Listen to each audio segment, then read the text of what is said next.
Let's talk astrophotography, even though it's the middle of the day.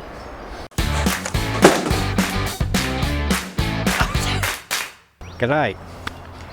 Why am I talking about astrophotography even though it's the middle of the day? Because last time when I went out the other night, I took 2 cameras, 2 tripods, water bottle, all that sort of stuff. I didn't also want to take a 3rd camera and a 3rd tripod and lights just to do a video while I was there. It's just too much for one person to do. So I took all the shots, did all the stuff, and now I'm going to talk about it. So the other night was the first time for probably a couple of months where we had a perfectly clear night and no moon. The stars were out and looking fantastic.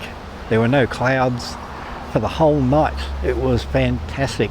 In fact, the whole time I was shooting, I didn't have to wipe the lens once. There was no condensation happening, no fogging, nothing. It was wonderful. So I could see the conditions were going to be good. So I chose a spot. I went down to Flinders Blowhole. I've been there several times before. I know the spot and I know the direction, the spacing to get the Milky Way and all that sort of stuff, and it was perfect for the job. Also because where it was set up on the rocky beach, there was this sort of water pool in front of me that I could use for a bit of reflection while I was doing the astro. Now, one of my main points about this video is I got 3 different results out of doing the astro shoot just from one shoot. So I was able to do 3 different types of photographs in the end from what I was able to gather on that one night. What do I mean? Well, first I'll talk about what I took. I took along my GFX 50R. Now you don't have to take along a medium format, I just happen to have it and I like to use it. So this one had the 35 to 70 GF lens. I used it on 35mm, which is about equivalent of a 28mm in full frame terms, so wide enough. I also took this, my XH1. Now why did I choose out of my other Fujifilm APS-C cameras to take this one? Because it's the only one I've got that's got a battery grip.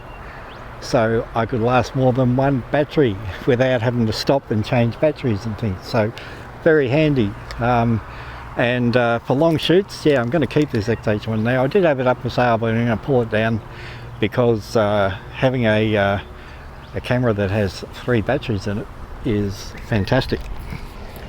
Oh, and I had the Samyang 12mm on this, which is an 18mm equivalent full frame.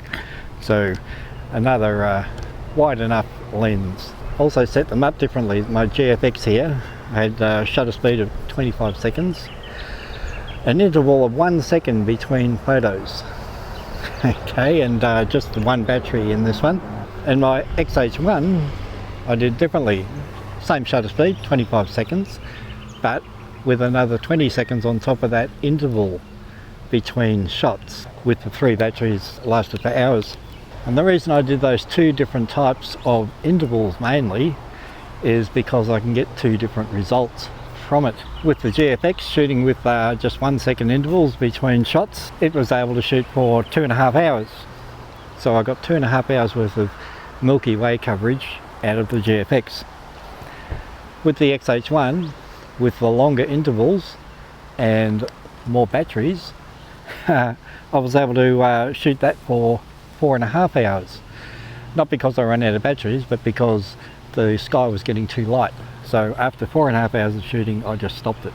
Now briefly, what sort of file sizes are you getting out of this? Okay, you think medium format camera, bigger file sizes, you got more opportunities to crop without losing, you know, too much resolution and all that sort of stuff. Well, the 50R has a 51 megapixel sensor on it, but that doesn't mean you're just going to get 50 megapixel files.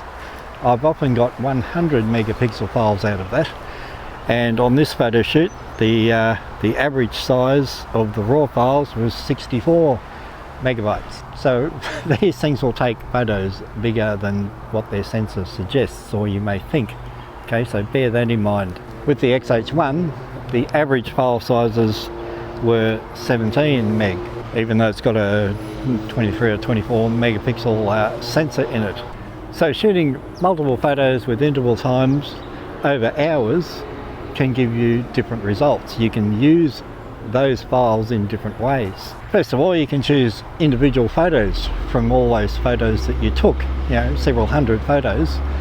You can pick out individual ones that have different looks about them.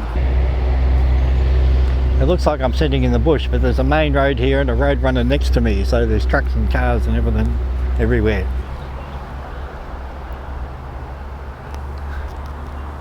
Just adjusted the aperture there. So yeah, you can pick out individual files and use them in different ways. So all those files, I got a nice overall Milky Way shot. It looks good on its own.